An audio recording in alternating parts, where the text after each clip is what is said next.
Hi again then guys, and welcome to episode 14 of Tour of Japan, the review series for the Super GT models of Gran Turismo 6.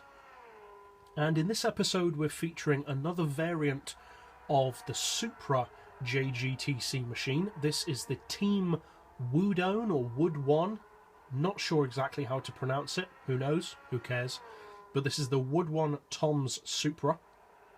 This is a GT500 class machine, as are all of the other Supras. Or all of the other Supras that are currently on the game, that is. And it is, as I mentioned in this morning's top speed tune for this car, the largest displacement engine of any of the Supra JGTC machines, at 5.2 litres. Which is actually also one of the biggest engines of any JGTC model in the game, not just of the Supras. Perhaps surprisingly though, certainly surprisingly to me, it does not have the most torque of all of the Supra JGTC machines.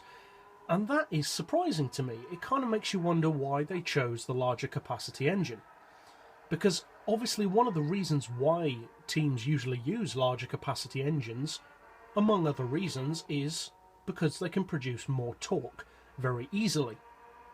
This model though has significantly less torque, not only than I expected it to have, but also than its smaller engined rivals.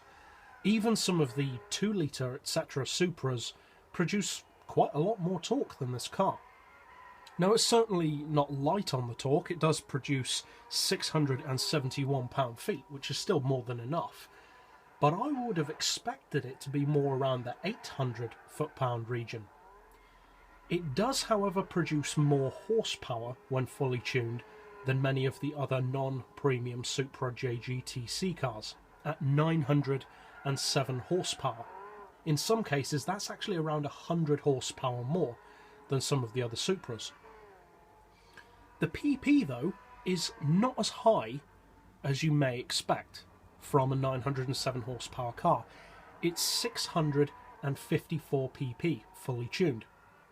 Now obviously that is pretty high, that's higher than some of the NSXs, but not quite as high as say the Lexus SC430. Now the reason why I find that surprising is, for one thing, it does have that large engine, but also it does have a lot of power. Not quite as much as the Lexus, but still a lot of power. So to be around, as it is, around 10 pp less than some cars which are arguably no better, really, like the Lexus, I would have expected its PP to be over 660. But that's actually not a bad thing that it's not, because as I've mentioned in my series before, having a lot of spec in a lower PP is actually a good thing, because that means it can be a more effective racer at a lower PP level.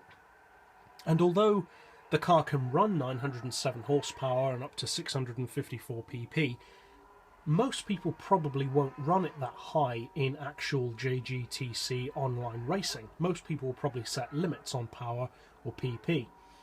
But still, the fact that this car can have that much power in that PP level could work to your advantage in certain online lobbies.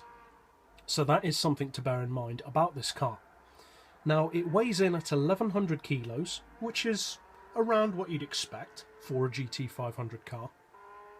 But combined with the 907 horsepower, that means its power-to-weight ratio is a very impressive 825 horsepower per tonne, which is extremely high, even for a JGTC GT500 class vehicle. It's not the highest, but it is very high.